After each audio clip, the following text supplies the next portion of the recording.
Alright, hey everybody, welcome back to the channel. This is Rob here at Smirking Gun Reviews, back to talk more S.H.I.E.L.D. That's right, we're doing more old S.H.I.E.L.D. new reviews, where we pretend that S.H.I.E.L.D.'s not over, as we look back on all the previous seasons that I didn't review. If you look in the archives, we do have Season 1 and 2 all done, and we are on Season 3, Episode 10. It's the final episode in this first arc of the season, where it's called Maveth. And this one's kind of weird because it has like these, big moments, and I'm trying to think about where I would place it as far as like the ranking. The thing is, it's like this is the build up to everything, so it's a lot more stuff happening and some exposition. Not a lot of character stuff except for what goes on with Coulson and Ward, really. But it does have some good stuff, like, seeing, like, Mac in charge, like what we know now for Season 7 and things like that. The precursor to all that. Another thing about this episode is it really felt like a Doctor Who episode. Meaning, like, they're in, like, these little kind of okay-looking sets, interspersed with some outside, like these scenes in Maveth that look okay. They're out in the desert with a blue filter. That's about all I can say. Like they're doing the best they can with the budget they have, and that's maybe part of it. But it really did feel like a Doctor Who episode to me. Maybe it's because it's talking about alien worlds and things like that. But this is the final like confrontation between actual Ward and Coulson. Now, if you have not seen this, as if this is the first time, you watch this episode, you know what I mean when I say actual Ward. But like I said, it's all full spoilers here, right? This episode's been out for years. So when we begin, it's already Ward and Fitz are over there, and they've already lost half their time. They had 12 hours, now it's 6. Coulson's been knocked out for about 6 hours. That's on a nice long nap on an alien world. And we're going to try to kind of speed through this because, like I said, like I have 2 pages of notes, but it's mostly to keep me in track of where the episode is going. And through this whole episode, like this first part, you've got Fitz and Ward trying to find this evil creature that Hydra wants to bring back. And we go through the normal stages. Fitz tries to play Ward. Ward beats him up. Then Ward tries mind games. Oh, hey, if we fail, Gemma's going to get tortured and slowly. And Fitz answers back by, like, you're only being used by Malick. That you're expendable. That's why you're here. This is a snark hunt. I agree with half of that, right? Because we know he's not there for a snark hunt. Like, Fitz is more along the lines of he doesn't, he wants to see it to believe it. But the whole thing about him being expendable is pretty true, right? Malick didn't go himself. And if it fails, he loses Ward as a threat. It's a win-win for Malick either way. I mean, it's less of a win if he doesn't get the creature back, but him making Ward feel important, puffing out his chest, making him feel like he's, really trying to accomplish something, and really it's like you go, you die, you go, you come back. We can always kill you when you come back. That's, I think, how Malick thinks, right? And if he decides, if he keeps Ward alive, like we see at the end of this episode, it can work out to his advantage too. Everything, like, again, it's all good as long as for Malick, as long as he gets away. There's always time to fight another day. Kind of like, if sometimes S.H.I.E.L.D. has to give up on something, at least they, can regroup. But unfortunately, with a guy like Malick's case, it means the Hydra gets to keep going if he gets away. Now, they do see some cool things, like there's that old Hydra symbol that was there. How long has that been put there? It's all pretty much falling apart. But our team, on the other hand, right, they're trying to figure out how to get to the portal. Got this big fortified castle. You know, the odds are bad. You know, they've got missiles. They can see through things. You know, so it's up to Mac here to take charge again. And again, like I said at the beginning, this is a good episode where you really see Mac's capabilities as director of S.H.I.E.L.D. And I couldn't remember at first what the word was. I'm like, commander? Head? What? Oh, yeah, I had to wait till somebody actually called him the director to remember it's the director of S.H.I.E.L.D. But, you know, he really does take charge here in this episode. And he has more confidence, like, in this than, like, kind of later on episodes. It's kind of weird to see him, like, in season 7, he kind of struggled with it. And here he has, like, one episode, and he really, by the end of it, is the new director of S.H.I.E.L.D. He does what Coulson asked him to do, which was make the hard choices. So they do find Will, though, right? And I do love everything about Fitz in this episode because he is constantly testing Ward's patience, knowing he can pretty much do whatever he wants no matter what Ward threatens, because without Fitz, they can't get back. So when he finds the entrance to Will's room, you know, he just jumps in. He, you know, Ward threatens again. Hey, I'm going to kill you. Like, he knows again.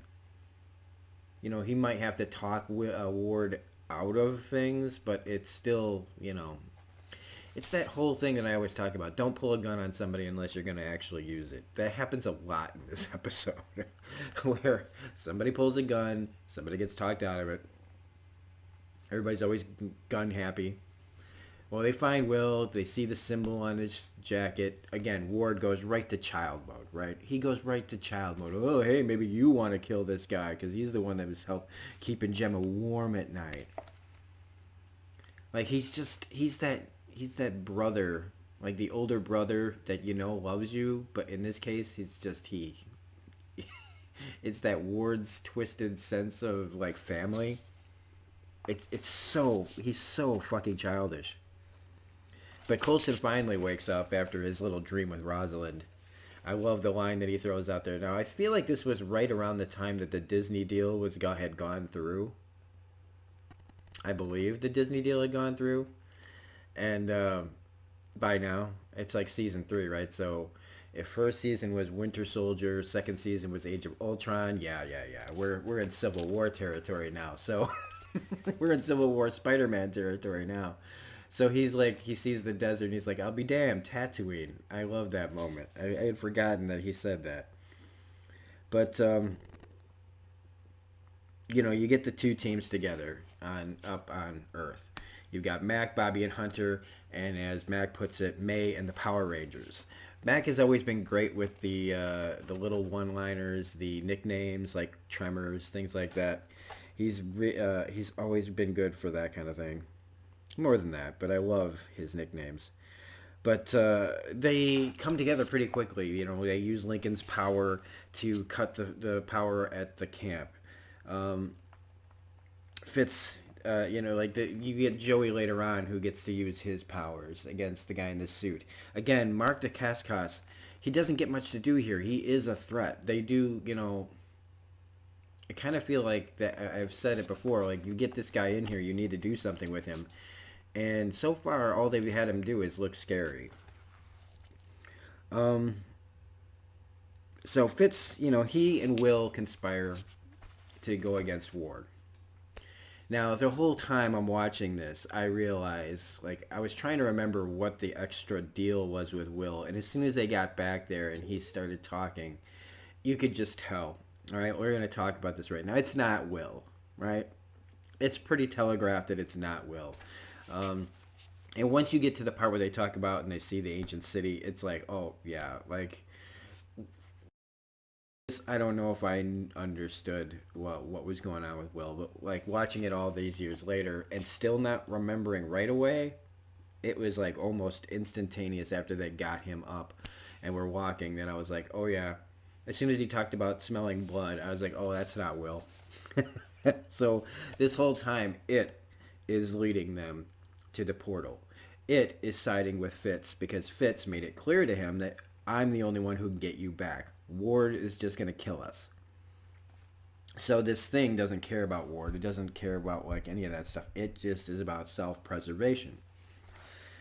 Um, so he takes him off on this like kind of wild goose like air like not a chase, but like he leads him in the wrong direction so that he can get the drop on them. Back on Earth, we find out that Malick brought like a dozen of the Inhumans that the ATCU was carrying, including Andrew. So when Gemma escapes during the power loss, she finds all these Inhumans and Andrew, who's pissed off about being locked up. Oh, is this Shield's fault? And it's like, dude, you're killing Inhumans. You know, you're misbehaving, as Gemma kind of puts it. But because Hydra's looking for her, she lets him out to protect her because he said he'd never hurt her. Well, of course he wouldn't. She's human. She unleashes him to save her, and the price is, once he's out, he kills all those Inhumans. And they kind of talk about it, and I'm sure that they'll probably go into a little bit more detail about this with Gemma, because she would have to be carrying a lot of guilt that maybe I just let myself get captured again, and all those Inhumans are alive. You know what I mean? But they would be part of Malick's army. But the writing of this wanted it to go a certain way. So it's more dramatic if Gemma lets him out and has to carry the guilt of knowing that he killed more Inhumans. Um, it is cool to see Andrew back. It is cool to see Lash back. You know, we don't get to see him kill the agents, but again, that's the budget here. They're smart. They only show Lash slightly. You only see flashes. Again, making me feel like Doctor Who. Like a lot of this, you could say sometimes. Like Alfred Hitchcock would say, the less you see, the more scary it can actually you can make you feel when you use your own imagination. But in this, it's all budgetary. Would it be cooler to see what he does? Yes. Do we have the money for it? No. um, so, there's also the line when Fitz is talking to Will, not knowing that Will is it. And he's like, yeah, I've run a dozen scenarios in my head about this moment, and I didn't realize that there'd be a lot more blood, and I never considered the smell. I like that. Um, da da da da da. Adapt or die. Another line out there when he's talking to Ward. Hey, I've been here. I've had to adapt. Like it's all really telegraphed now after you have seen it once before. But Will then takes action. There's a sandstorm that comes up, and Will takes everybody out. Nope, like he smashes one guy's head in, he stabs another guy, they escape. Well, this is when Coulson shows up and finds Ward. And he's just like, he shoots Ward straight up. He straight shoots the other guys, shoots Ward. He's like, I'm not here for Fitz. He'll figure out how to get home. And I mean, it is immediate. It is immediate how quickly Ward just goes to trying to play head games. Just immediately. Well, I'm the only one who can get it. Like, it's just, he never stops. That is why, like, and the thing is, it's like what we wanted, right? What we really wanted was for the end of Ward here. And going into the next arc, the only thing bad about it is that it's the end of Ward, but like not the end of Ward, and so you're still like stuck looking at Ward's face, and this thing that carries his memories and stuff for the next back half of the season. So it's kind of maddening because even though, like I said, we love Brett Dalton on this show, we love his portrayal of Ward, but as you're watching this show, like 1, 2, 3, kind of, week to week to week. And in my case, like week to week to week, no, not a lot of breaks in between. You are tired of looking at Ward and listening to Ward and everything else. You just want him gone. And he seems like that character who at this point now is like, will we ever get rid of him? But on Earth, this is where we get to see her secret warriors in action. And again, they don't get to do much. This whole thing, the follow up with the Inhumans and everything that they were trying to do to set up Inhumans as the next X-Men franchise, it's all kind of sad to watch them do something that's not going to go anywhere. So like Daisy gets herself into a situation, Joey jumps in the way, he takes a bunch of bullets. He's able to melt them. Lincoln Fry's, telekinetic man, and you get to see the potential of Secret Warriors here. But again, as soon as season 4 starts, it's basically wah, wah, wah. Everything goes out the window. No more Inhuman stories, really, and it's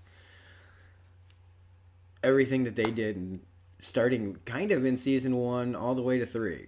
Mostly 2 and 3, but like once you got Daisy with her powers, so I guess that was season 1. I can't remember if it was. I can't remember if Daisy got her powers in season 1 or season 2. But either way, like 44 plus episodes of setup and no payout. So we get, like, again, we get a bunch of exposition when they get into the castle about fixing the portals and the stones and stuff like that.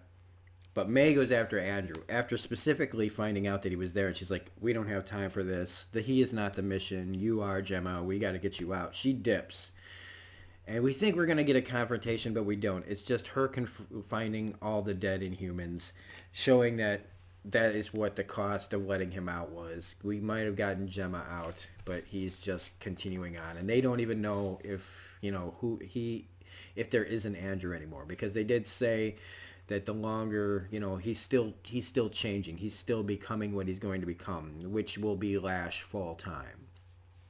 So now he's out in the wind again. And that doesn't sit well with characters like Lincoln. And neither nor should it, because it does feel like, hey, we had him, you let him go.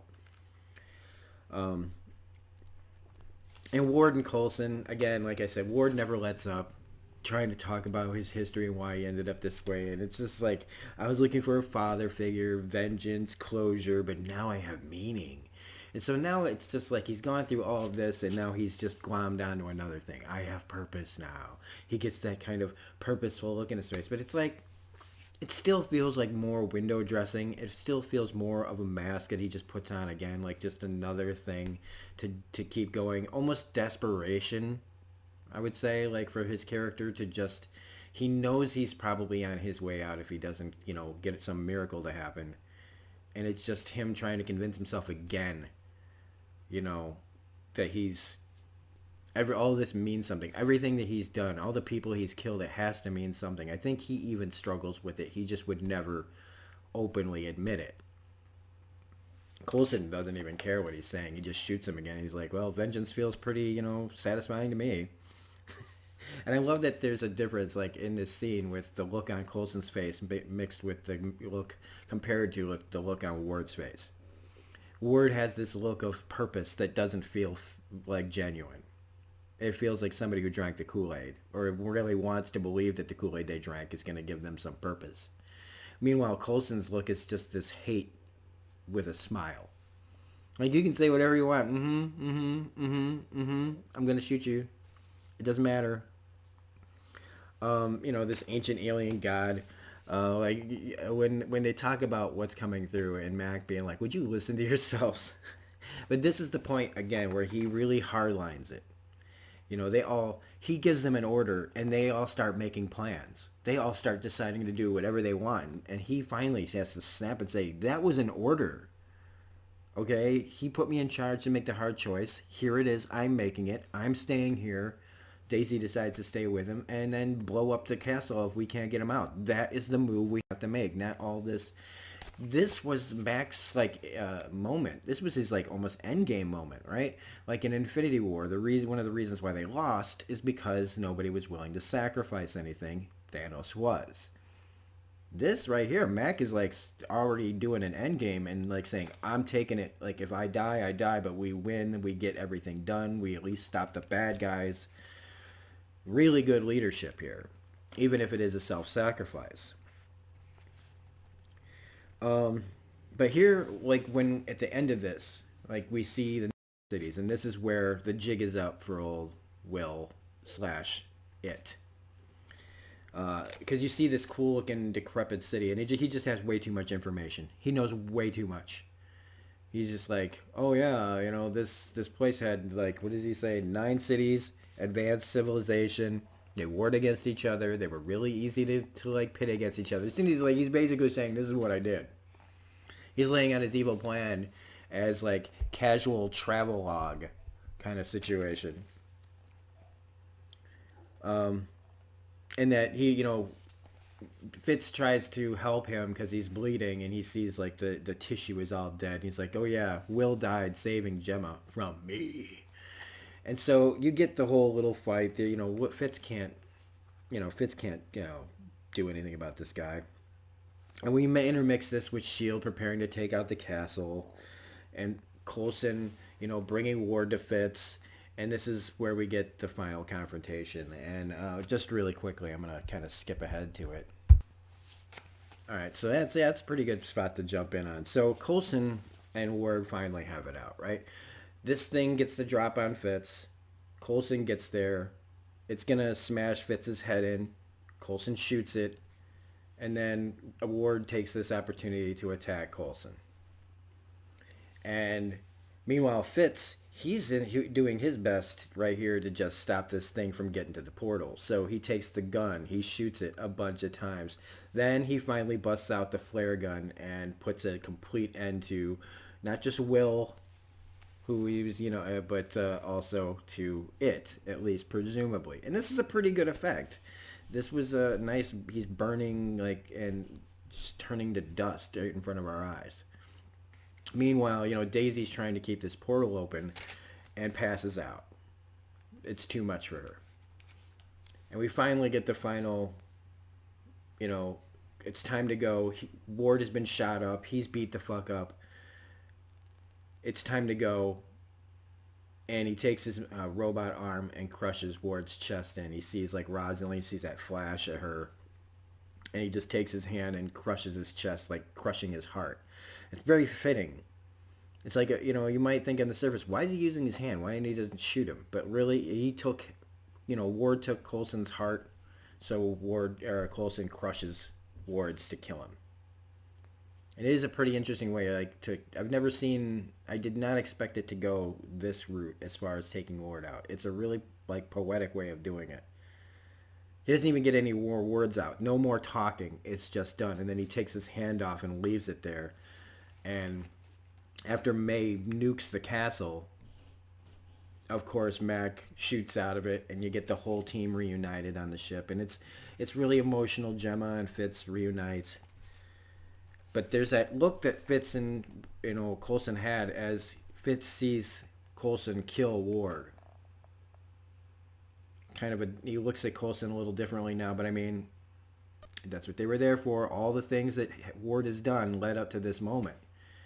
And you get that look when Gemma's holding Fitz and May is holding Coulson. They both look at each other and share this look of like, we have a secret, kind of like we both know what I did. I murdered him. But is anybody going to cry for Ward? No. Will it affect our characters? Sure. But we get the stinger, of course, like when Will's body was, burning up, this part of this thing came off. So Malick's escape, he's going to the airport, and there's Ward in the middle of the road. Not Ward, though. It's it. His face is all dead looking, and there's something moving inside his head. And that's the end. That's the end of our first arc. So we kill Ward just to have him taken over by this thing, so that for the next back half of the episodes, he can still mess with us just as this thing is using his memories. And so I don't really know where to rank this episode yet, because even though it's got the big moment with Ward and going back to Maveth and Coulson, killing him, it's, and getting to see more about Fitz. Before he knew about Will being it, he really was, they were two guys in love with the same woman, and Fitz was handling it really, really well. It chalks it up to why Fitz is my favorite character on this show. So anyway, we'll be back next week for episode 11. Let's find out what it's called. Bouncing Back. Ooh, this is our introduction to Yo-Yo. So that's pretty cool. That's pretty awesome. So yeah, it's something to look forward to next week on another Old Shield New Reviews. But if you did like this review, please hit the like button, comment, share, subscribe, hit the bell for all notifications. Otherwise, we'll see you next week on another Old Shield New Reviews. Bye. Okay, if we can come back into focus. I always forget to do something, right? Well, I forgot to give you your moment of Zen. Bye. All we have to do is take control of the castle and open the portal so they can return. So just take the ultra-fortified Hydra castle and open the alien portal? That's it? You know you're wired different than most folks. I'm not saying it'll be easy. I wouldn't mind hearing it's going to be easy. It'll be easy. Doesn't work if I know you're lying.